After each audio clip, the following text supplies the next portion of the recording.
Glad we could help you and Maxie. Is there anything else we can help you with, Ricky?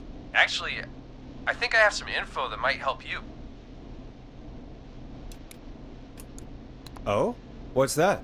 You see, man, me and Jason know each other. You know each other? Yeah, we went to Gallows High and played on the football team together. He was a gnarly offensive linesman, and I was our star wide receiver. Runner Ricky, they called me. All right, and what does that have to do with tonight? Well, because George, the guy who drowned, he was on our team too. Tell me about him.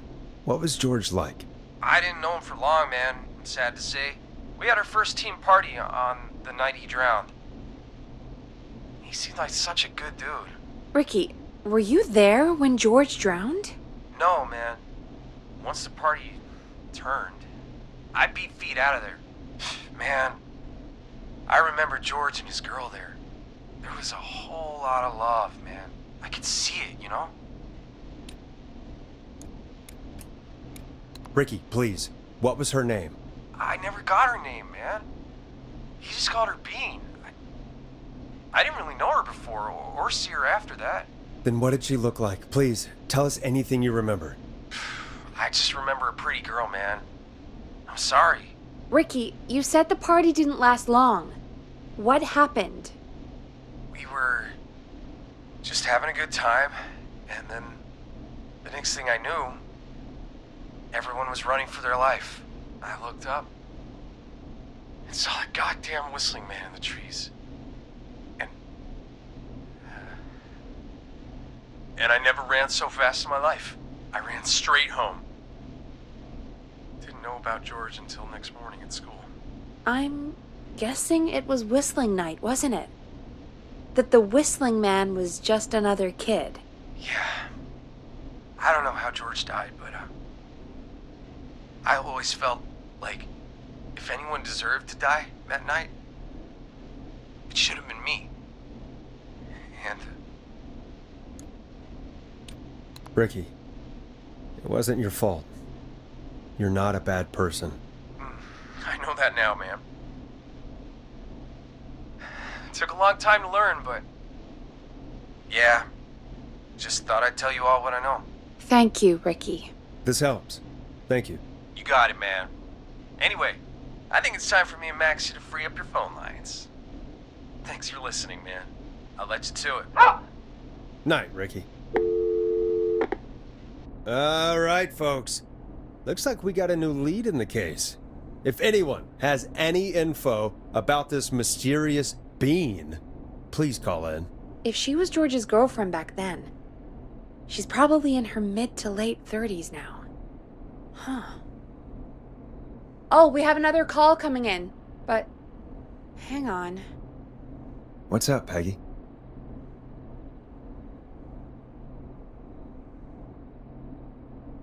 Peggy? You're gonna want to take this call off the air. Who is it? Just do it. All right, folks, it's time for another track. Here's one to help you sit back and relax. We'll be right back after this.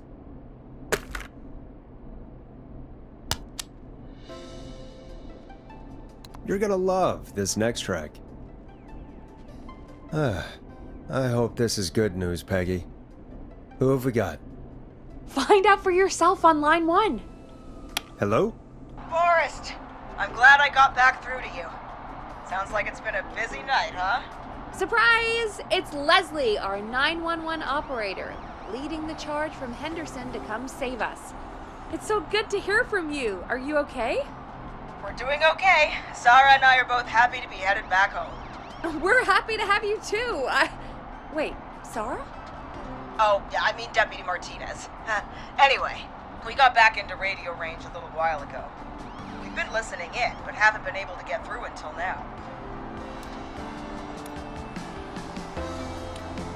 Ever since you found Sheriff Matthews, it's only gotten worse.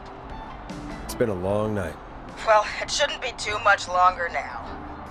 I'm glad I got through to you. I wanted to let you all know what's going on. I made it to Henderson. Turns out somebody had cut the phone lines, and they had no idea what was happening. After I told them, well, Their sheriff sent a goddamn squad back with me to stop this. That's great news! That's crazy about the phone lines, though. Do you think the Whistling Man cut them? I'm guessing so. I don't know how the Whistling Man did it. But that doesn't matter right now. Listen, we're coming in hot, but we need your help. I know Gallows Creek isn't a big town, but if we don't know where the Whistling Man is, we can't get him. Her. That's where you come in. You can count on us. What do you need? It might be a long shot, but here goes. The Whistling Man already called up a few times. I bet she calls again. We're still a little ways out of town, so if she calls, stall her. Buy as much time as you can for us to get in. And while you're talking to her, try to figure out where she is. We'll be listening in, so once her location is known, we'll head straight there and end this nightmare. I'll do my best. I know you will. Heck, I can see the headlines now. Forrest Nash's interview of a lifetime. Anyway, I'll radio the other cars and tell them the plan is a go. Hopefully the next time I see you, it'll be with our killer behind bars. Take care now. We'll see you soon, Leslie. Oh, thank God. It sounds like this is almost over. We're nearly through this. I hope you're right. The sooner this is over, the better.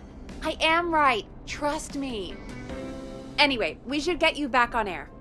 Taking callers is the only way to see this through. Time to turn the music off. Bringing you back live now. Welcome back to The Scream with me, Forrest Nash. The line is lit up, but before I get to our next caller, I just want to say, things are looking up. It's almost over. But for now, let's bring in our next caller. Evening, caller. This is Forrest Nash. Hello, Forrest. This is John Hedges. I'm here with Casey. I wanted to give you an update on Jason. John! Is he gonna be okay? He's a fighter. He'll be fine. We've got him stabilized and resting in a bed. We're preparing to move him to the hospital. Thank you so much. If you hadn't been there, then... God, I don't even want to think about what would have happened. Of course, Casey. We're just happy he's okay. John, Casey, you two did all the work. Tell Jason to get well soon from us, whenever he's up for it. Well, why don't you tell him yourself? Is this Forrest? Jason! We meet at last! It's good to hear you, Jason. How are you? Oh, well, you know. I've got a hole in my stomach, and there's a knife in my leg, but John gave me something to take the edge off. So, I might feel even better than either of you. Oh. Take it easy until you get to St. Gabriel's. I will. But, before that, I needed to call you. I'm guessing the Whistling Man is still out there? Yep. As far as we know, anyway. I was worried you'd say that. God damn it. Actually, I'm glad you called. I wanted to talk to you about what happened earlier. Go for it. We spoke to Roller Ricky not long after you were attacked. You spoke to Ricky? Is he alright? He is now. I mean, he was attacked earlier, but this call came after. Hey, guys, I'm really sorry, but there's a call on the other line. I just need to make sure we don't have another situation brewing. You fill Jason in on what happened. I'll be right back. Sure, Peggy. Sorry, Jason, where was I? Yep. Ricky's fine. You don't need to worry about him. That's a relief. He told us about George. Sounds like everything's finally coming out now. It's been tough to hold it all in. Sounds like you've been holding back about something awful, Jason. I'm part of the reason my best friend is dead, Forrest. And the few who knew about it said if I ever said anything, I'd find myself in jail. For a long time. It was hell. And then the town just moved on. Like he'd never existed. What happened that night? I went along with the stupid prank, that's what. Whistling night. Some of the guys on the football team had an idea for a way we could haze the newcomers. We decided to plan a party in the woods and have the Whistling Man crash it. It was stupid. We each had a role. I was the stabbed friend. At the party that night, I left the group for a second, met our Whistling Man, pretended to get stabbed in front of everyone, started an almighty panic. Those screams. That was the last time I saw or heard George alive. How did George die, Jason? I don't know. I was playing dead. But when I heard her scream... Ricky mentioned a girl named Bean. Is that who you mean? Bean? Oh yeah. I guess George did call her that. Yeah. He called her Bean. I heard her again tonight, Forrest. Her name was... What? What happened? Are we still on air? No, we're not. Seems like the power is completely gone. How do we get it back on? I don't, Oh, we can use the emergency generator down in the basement. Reggie picked it up a while ago in case we ever needed to do an emergency broadcast. An emergency broadcast? Emergency? You know, nuclear war, alien attack, broadcasting a serial killer's location to the cops so we can end this nightmare. Fair point. It's in the storage area in the far back corner, up on the wall. You might have spotted it earlier when you were digging around for all those tapes. It'll have a big red button. Just press that. I'll see you when you're back.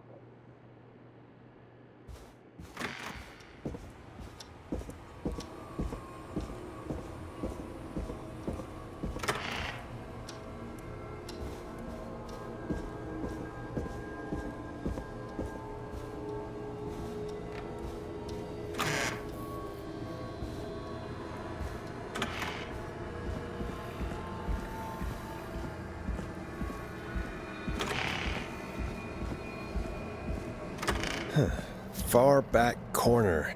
Why is this station so big?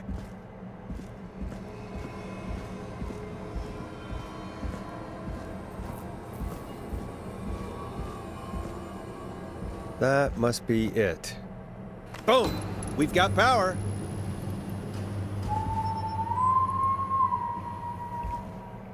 The Whistling Man. I need to warn Peggy.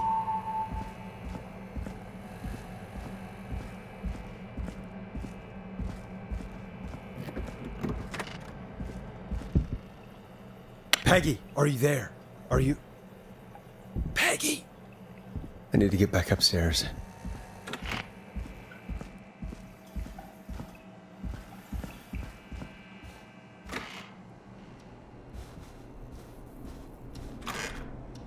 What the hell?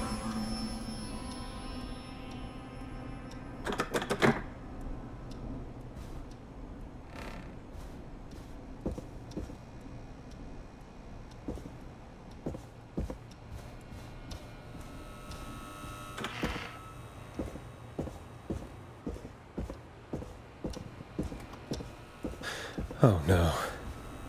Peggy! Where'd you go? What the... No way. This can't be happening.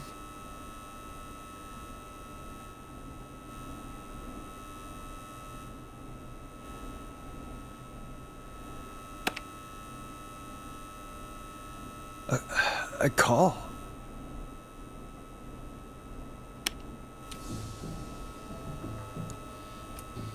What do you want?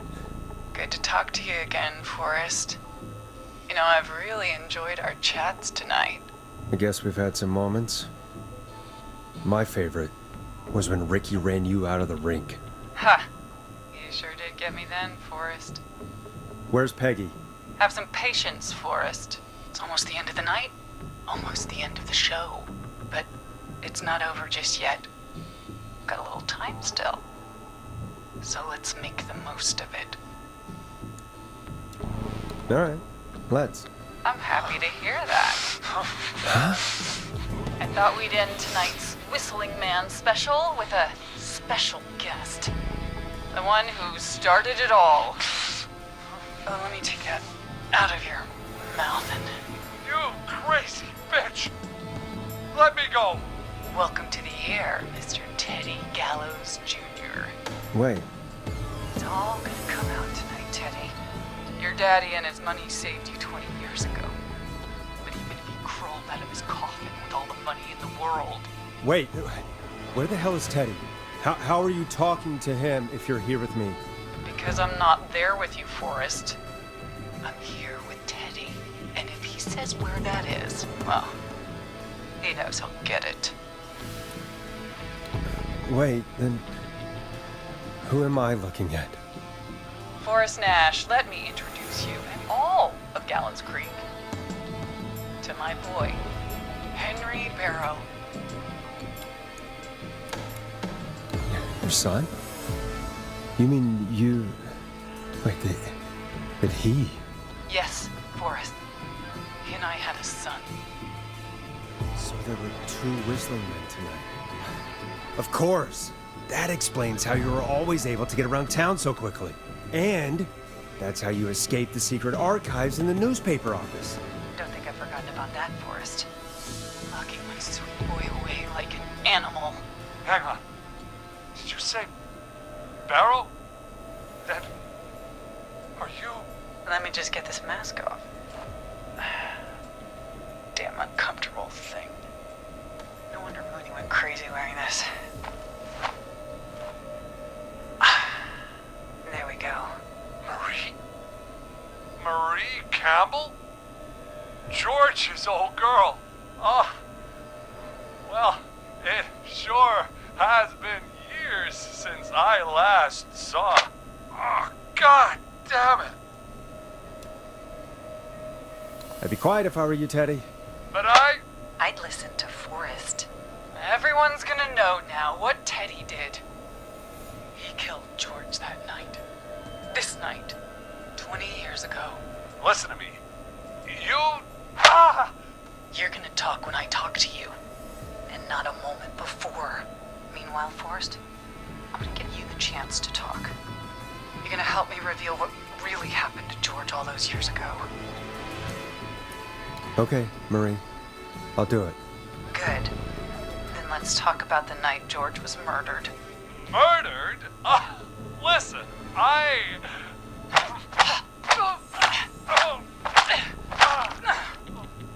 said you speak when you're spoken to. Now, I know you've done some good work tonight in piecing together what happened to George 20 years ago, and that's why I want you to interview us. Interview you? All right, I can do that. Thank you. I want you to help me and Teddy tell the story, Forrest. Do a good job. And hell, you might be the only one to leave here alive.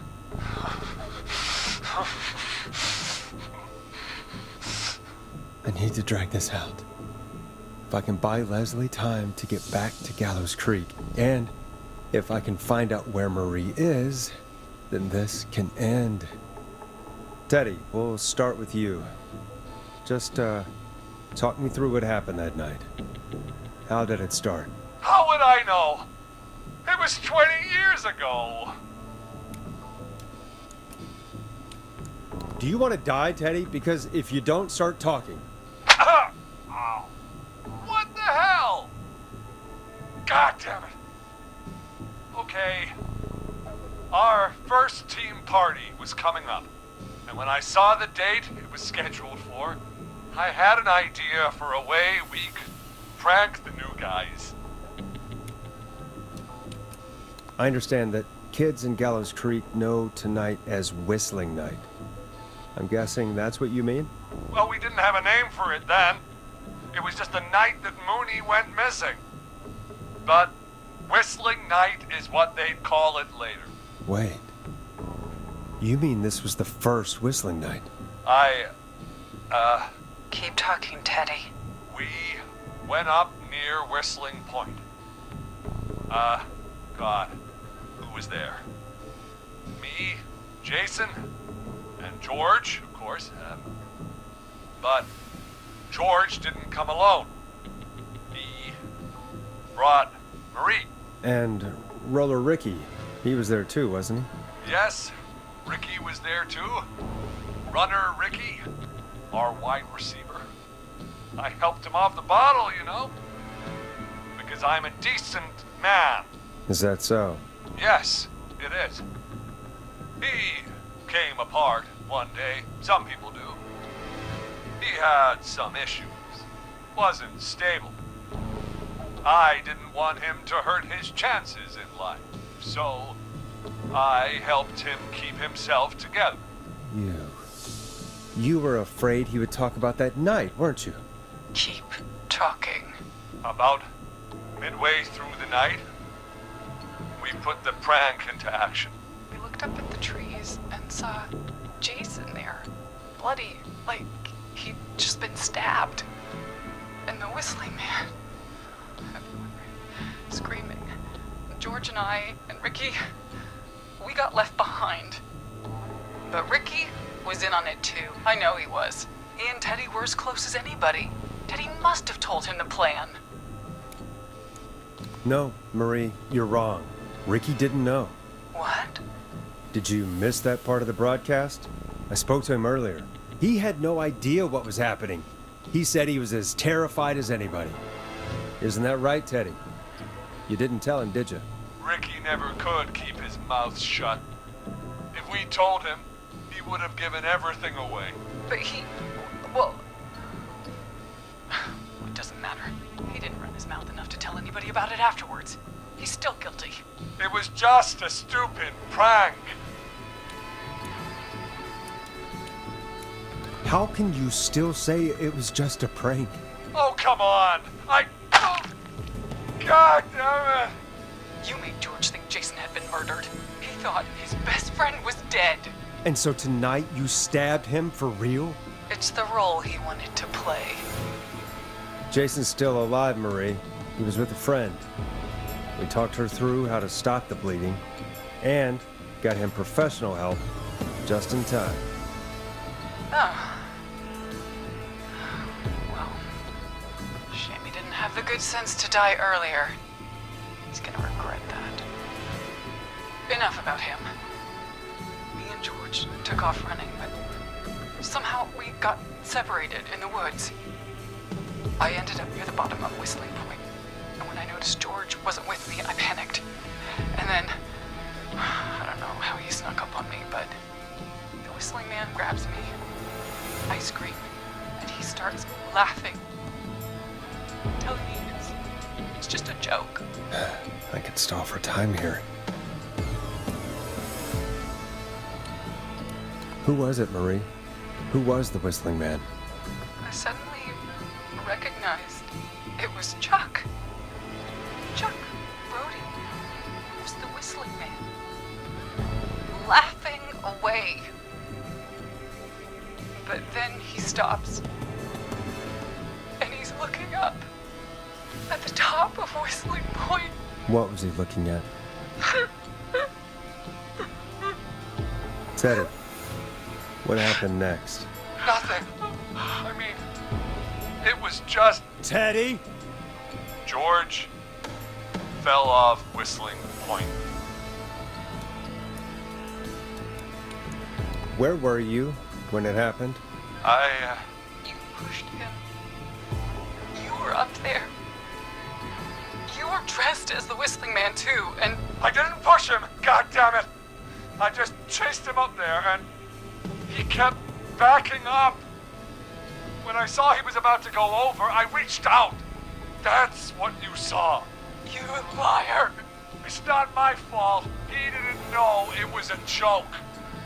If he'd had any brains, he would have realized. Ugh. You bitch.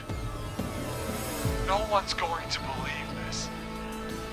After all you did. If she's lying, why the cover-up? My future was at stake, Nash. You know what it's like. People like us are bred for bigger things. I'm going to be the mayor of this town, Forrest. And then governor. And then, who knows? What happened that night was tragic. It should never have happened. But it was a mistake. It was just a stupid joke gone wrong. So my father sent Clive out to clean it up. Why should a blip ruin my future? George was a blip? He wasn't a blip, Marie. His father covered it up from there. I searched for George's body all night, but Sandra found him the next morning while out jazz running. she found him in the river, but she lied about that to protect Teddy. She said something about her rent going up, unless she... Teddy, did your father own Sandra Sharp's dance studio?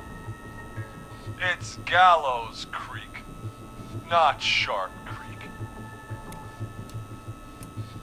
I'd answer the question if I were you, Teddy. Yes, okay. We own most of the town. That's it then. Your father was going to run her out of business, unless she lied and said she found him in the reservoir instead of the river. What my father did in his business dealings is nothing to do with me. The false reports. That's why you killed Sheriff Matthews, too, isn't it, Maria? Not just to get him out of the way, but... Everyone was in on it, Forrest. Even the coroner wrote a fake report. Said George was drinking. That he'd just got himself into trouble. And Fake report? I only heard the tapes. you'd be disgusted by it. For all it's worth, Virginia didn't have much of a choice. She had a sick sister whose treatments she couldn't afford. She played along with the gallows to save her sister's life. And her own. Even still, she should have told the truth. I did my part. I tried everything I could think of. I even went to the newspaper, but no. That coward killed the story. We'll take care of Maurice Russell later. You've been through hell, Marie. I'm sorry.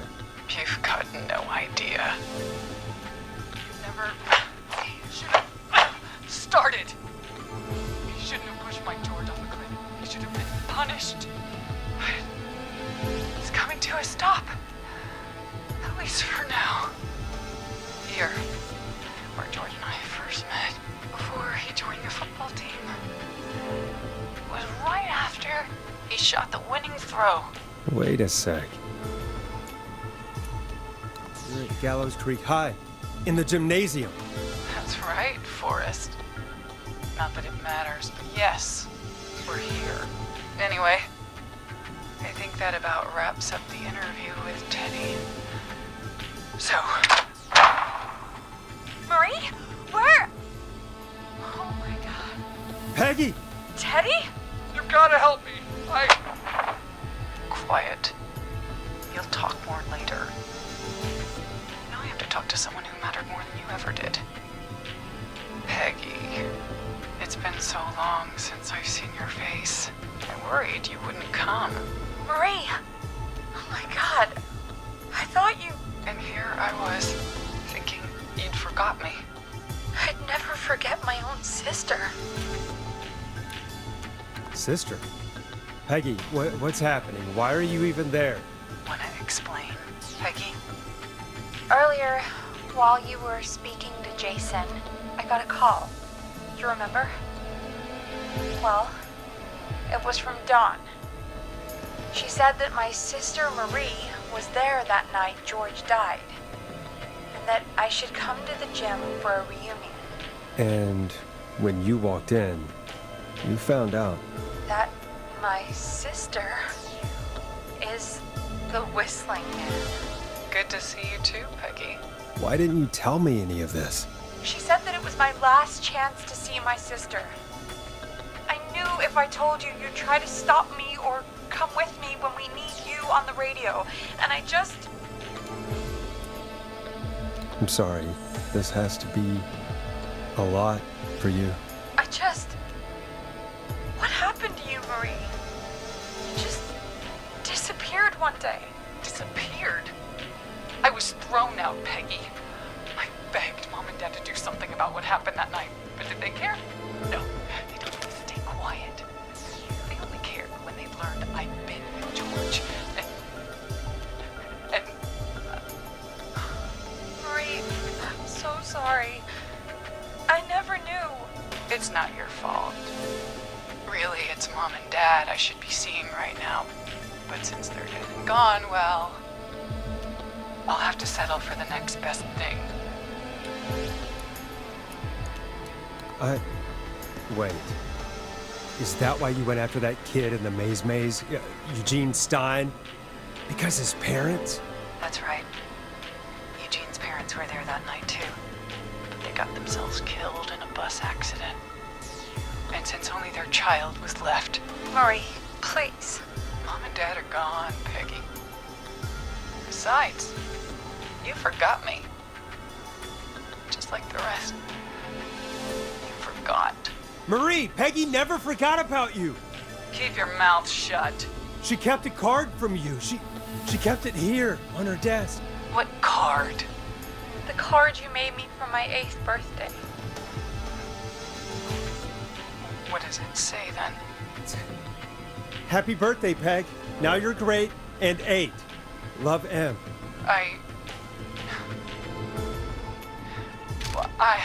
Henderson police! Freeze! No! Henry! Get out of there! Peggy! We have 2 wounded, and we're in pursuit of the suspect. Henderson police! Freeze! Forrest! Leslie, how's Peggy? She's been cut pretty bad, but we're here now. I'll be okay. God, Marie!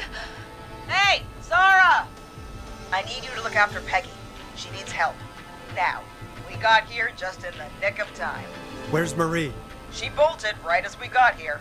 The police are right on her heels. It won't be long now. It's over, Forrest. Well, folks, it was a long night, but we made it through together. I'm gonna head off to go check on Peggy. This has been Forrest Nash. Good night, and good morning.